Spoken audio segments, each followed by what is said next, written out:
Hi, I'm Hanna Strauss, writer and artist and creator of Joe Plant Comix. You can find my comic, Joe Plant Comix, at globalcomics.com and on YouTube at O2 Lemonhead. And you're watching and listening to Two Geeks Talking. Good morning, afternoon, evening, everyone. Two Geeks Talking is an entertainment industry interview show where we interview the creative people from the comic, film, TV, movie, and video game industries. And of course, I'm your host, Kurt Sasso. We are joined today by a returning guest. She has been part of the animation industry. She is a biologist and environmentalist, and she's a comic creator as well. The creator of Joe Plant Comix. She was back on, returning back to us once more, talking about issue 5 of Joe Plant Comix. Hanna Strauss, how are you doing today? I'm well, and thanks for having me on. Nice to Take, see you again. take two. Nice seeing you as well. I love it. For those that don't know anything about yourself as a creative person, tell us who you are and what you're bringing to Two Geeks Talking today. Okay, well, I'm a veteran of the film, TV, and animation industry. I did storyboards in Hollywood for those industries for about 25 years.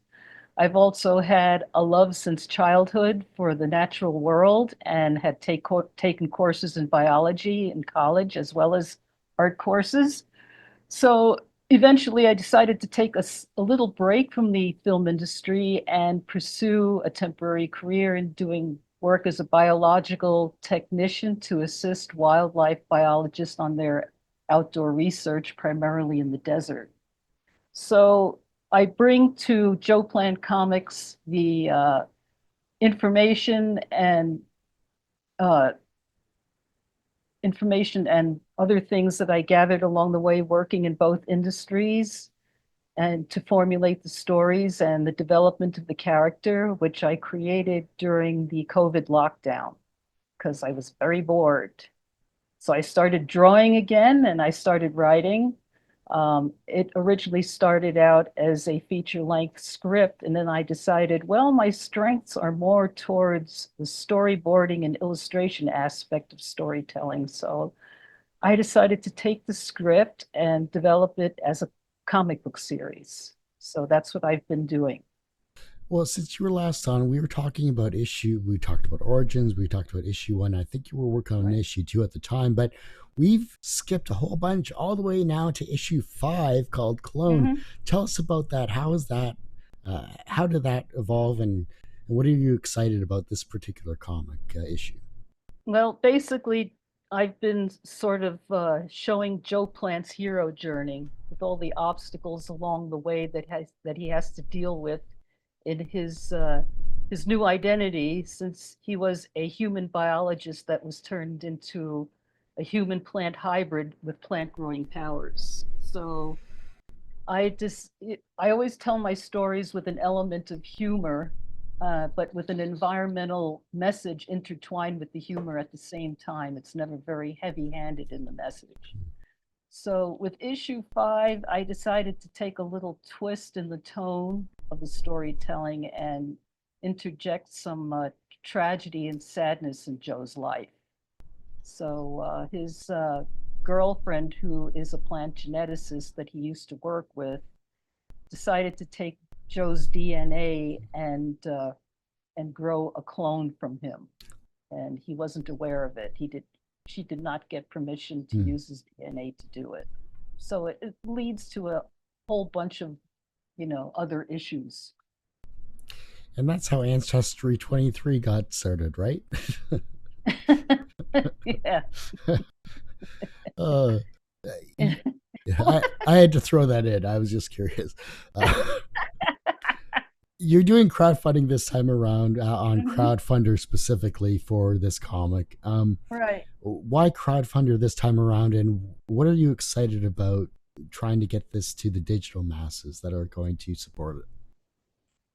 Well, my comic book is digitized already on Global Comics, but I have tried crowdfunding in the past on Kickstarter, but it wasn't very successful. So I've decided to try Crowdfundr to see if it would be any better.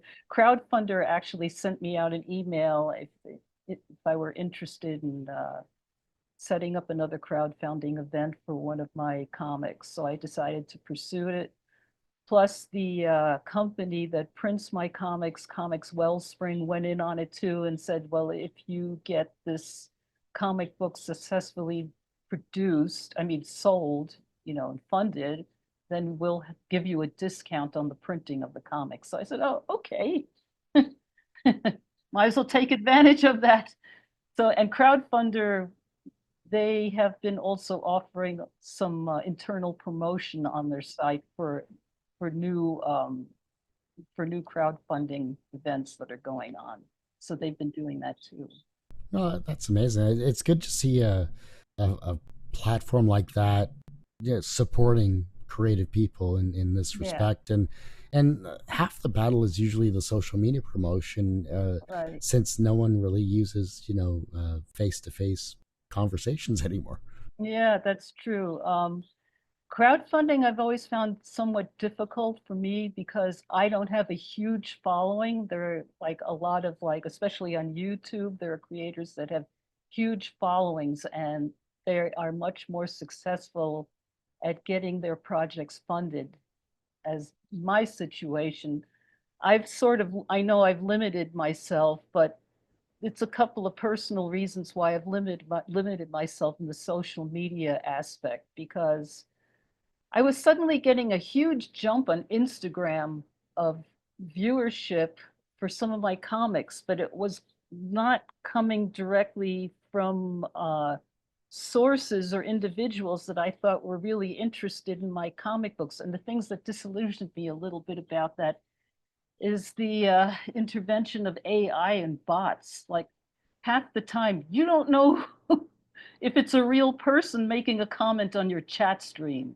So I got a bit disillusioned by all of this. So I took down a few of my accounts, which some people would say, well, that's like cutting off your nose to spite your face to do something like that. But it was my own personal disillusionment on the trend of social media and the way it was going, because how many of those people who are really looking at my work are real people? You know, it's gotten to the point it's sometimes difficult to discern.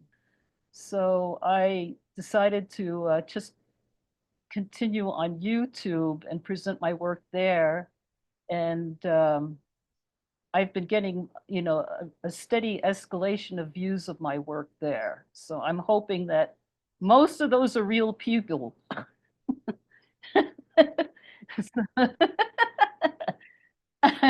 Yeah. So, it's my own personal disillusionment of the bots.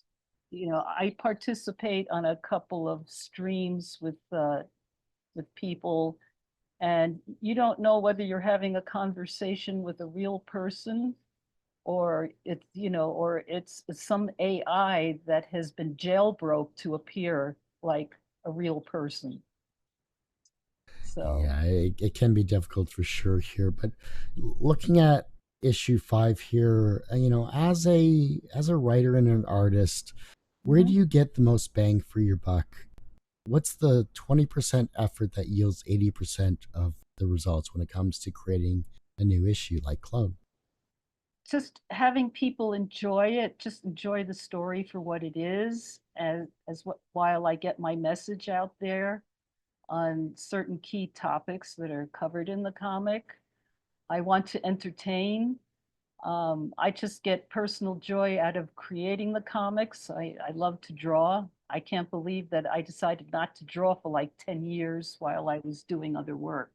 So it was actually the impetus of being bored and locked up that got me into drawing again. And now I'm just sort of riding the crest of the wave and continue to enjoy doing it. I love it. That's amazing. Yeah, I know you go to conventions, and we're going to dive into that in the next batch of questions here, Right. especially with like Tucson, LA, and Phoenix Hmm. coming up here, Yeah. which seem like amazing conventions, and we'll definitely dive into that. But have you had a feedback from a fan or a reader or someone that's come to your table that's kind of changed how you approach Joe Plant comics, whether it's promotion or whether it's maybe a new concept for a story? I get most of the feedback that I get in conventions is, people love to look at my work up close and personal. So that's a very positive response for me.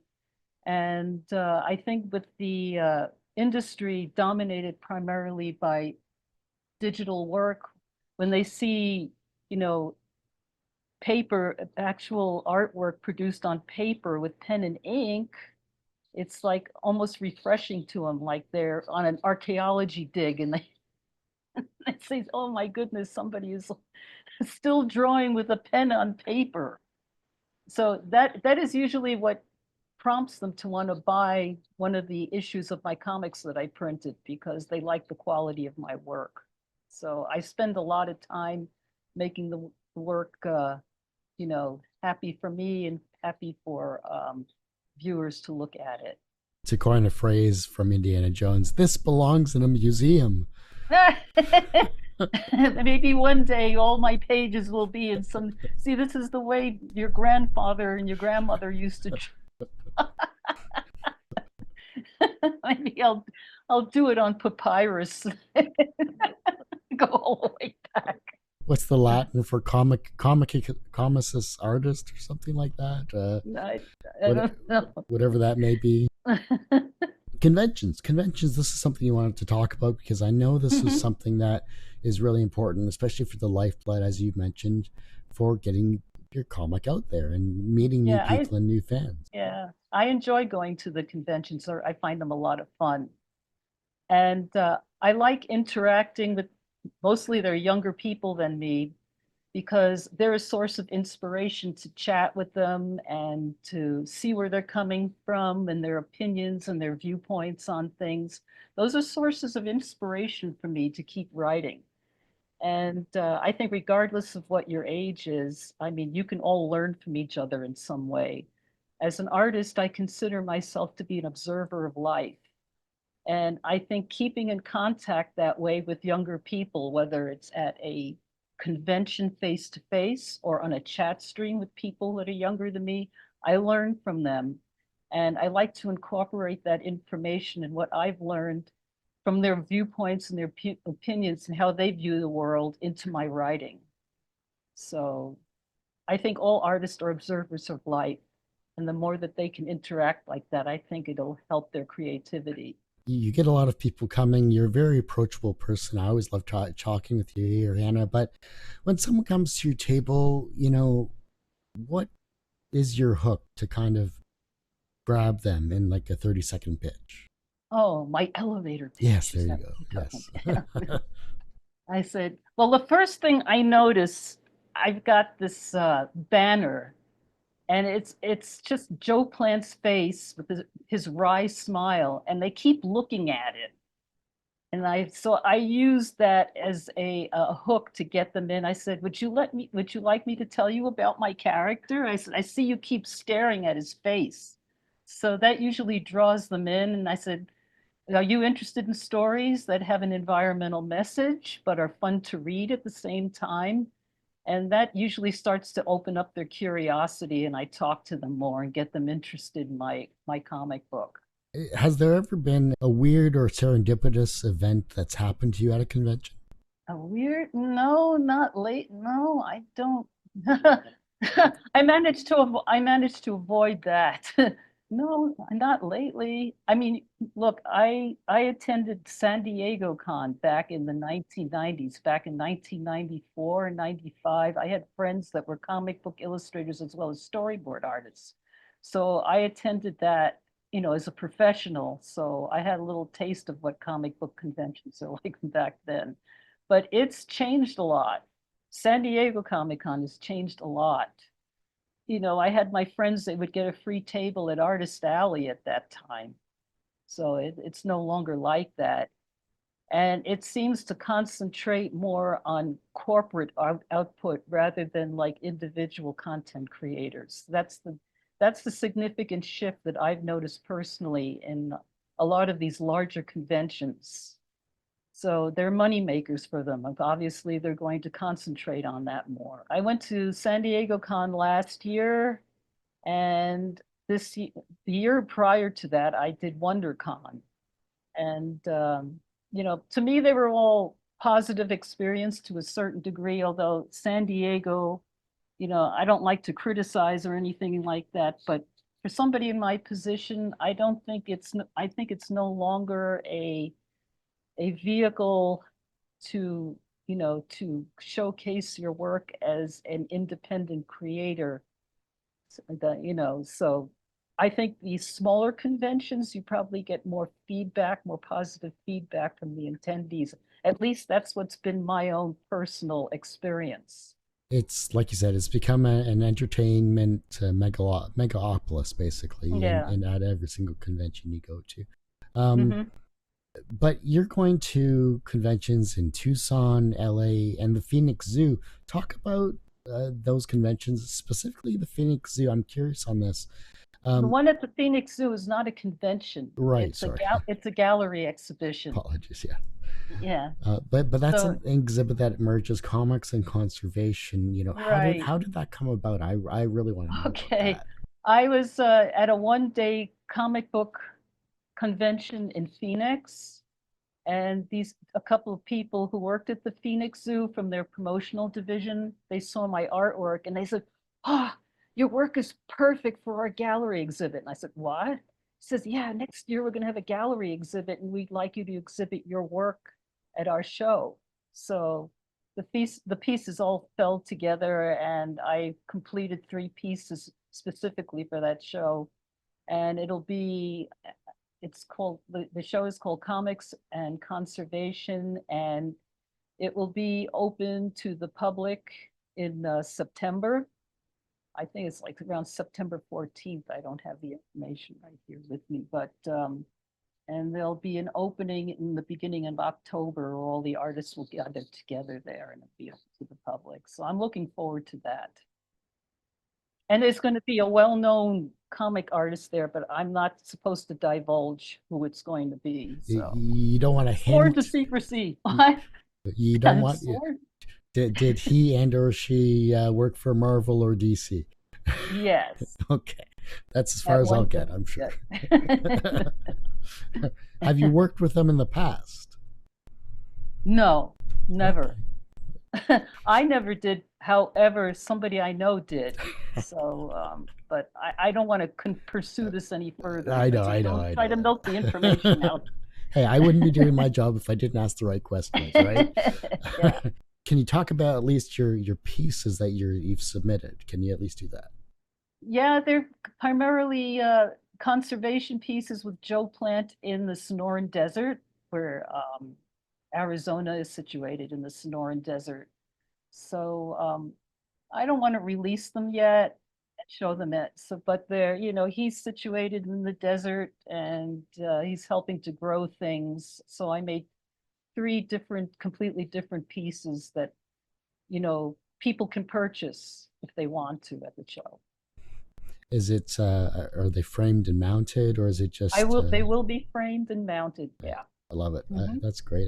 I think that just those accents to attentions to details in framing and just getting the right backing paper and colors and getting that mix, I'm sure will Hmm. accent what you've created. And because you've always had a Definitely. beautiful style when it comes to Thank, just your colors. I've always loved that.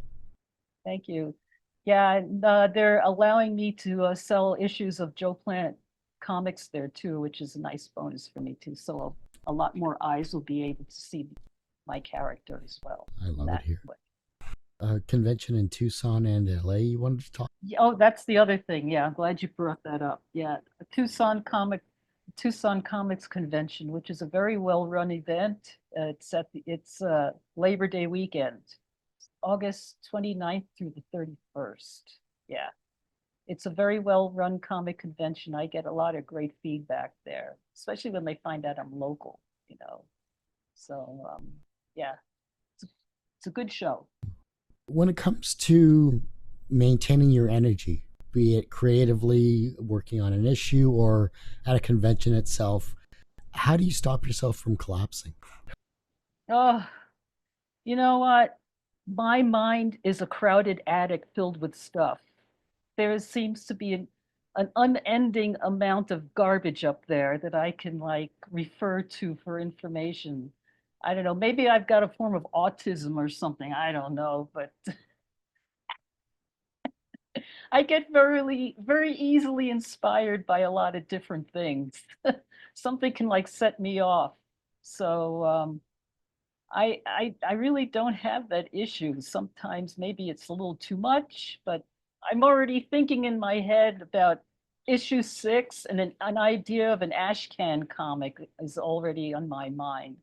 So I really don't have that issue. I mean, you have to remember I'm like semi-retired, so like I've got a lot more time in my hands. And since I'm single by myself, I don't have a lot of distractions that, people who have a family life do. So it makes a difference. What's that adage? I'm always loving spending time with myself. Oh yeah. Yeah. I have no regrets. So some people can't hack it. They're happier being with somebody and having a family. I've always been, ever since I was a little girl, I was always able to entertain myself, whether it was drawing or going out in the field and collecting toads. So Oh, I love it. That's great here.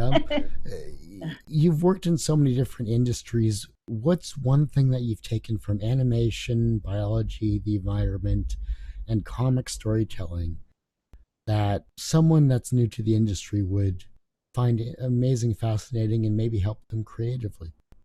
hmm, that's a good question.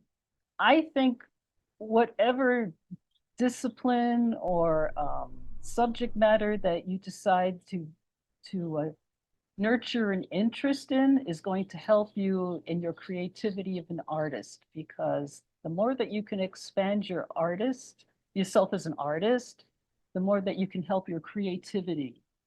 Um, you know, as I said earlier, an artist is an observer of life, and they use their creativity to give their own personal interpretation of those observations.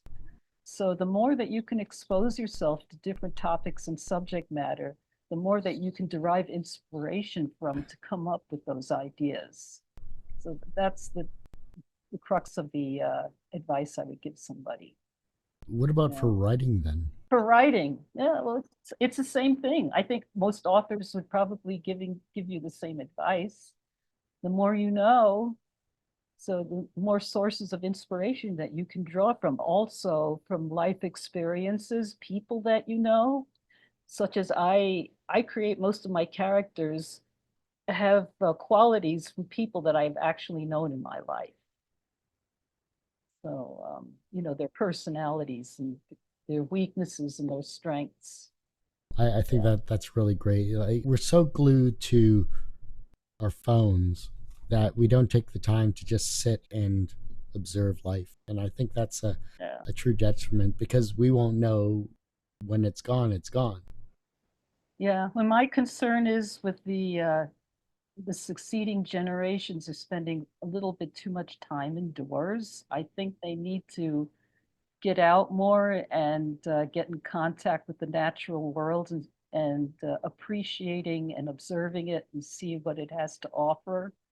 And because isolating yourself with technology, I don't think is very fruitful as a creative person. You've got to expand your horizons and where you get your inspiration from, and not just from a screen. So I think that's very limiting. So then how can someone merge technology and the outdoors to either coexist or maybe inspire them in some way? That's a good question. Um, I don't think I'm really qualified to answer a question like that. I then I would be working at some think tank with, a bunch of tech bros to come up with a solution like that.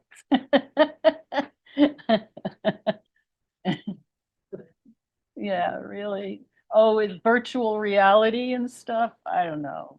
I don't think that's the same as like taking a hike in the mountains. There's no substitute for the real thing, where you're breathing the air and you feel your lungs working, breathing when you're walking up that hill, and you're feeling your sweat, and you reach the top of the mountain and you behold that beautiful scene in front of you. It's not the same, you know. It's just it's a more visceral experience to really do it than to see it in virtual reality. It's just not the same. When it comes to a scenic place in Tucson, a scenic place in Phoenix, and a scenic place in LA that you could hike to, what is one point of each of those locations that you would like to visit or see? Oh, the Sonoran Desert is beautiful. I mean, if you've never been out here, come in the spring and the winter when it doesn't get too hot. And I mean, there's some amazing plant and animal life, like the saguaro cactus itself is an amazing species. Um, there's nothing like it else, anywhere else. I mean, there are columnar cactus also in Mexico or South America, but just to see how these different species have adapted to live in these harsh environments, um, the creation of nature, I don't think anything that humanity does can compare to the way evolution makes things work. So it's a big dichotomy there. And I think there's a lot that we can learn from nature and just respect it for what it is. And it shouldn't necessarily need to have some kind of purpose to serve humanity, that it should just be standalone and you should appreciate it for what it is and how for millions of years it evolved to be what it is. That in itself is just a fantastic concept. With the campaign, is there The crowdfunding campaign is, I think it's live until June 16th. Yeah. So it'll be open for crowdfunding campaign to fund issue 5, clone of Joe Plant Comix is live to fund until June 16th. Sorry, when does it start? It's already live, yeah. So you can donate to it now. Okay. I'm not saying you, I'm Right. saying to anyone. That's the plan. If you had the ability to turn into a plant for a day, which plant would you be and why? Saguaro cactus. I still have my prickly side to my personality. With very tolerant of extremes at the same time. The environment and people. Nobody's going to mess with me, and I'm protected by the state government. That's great.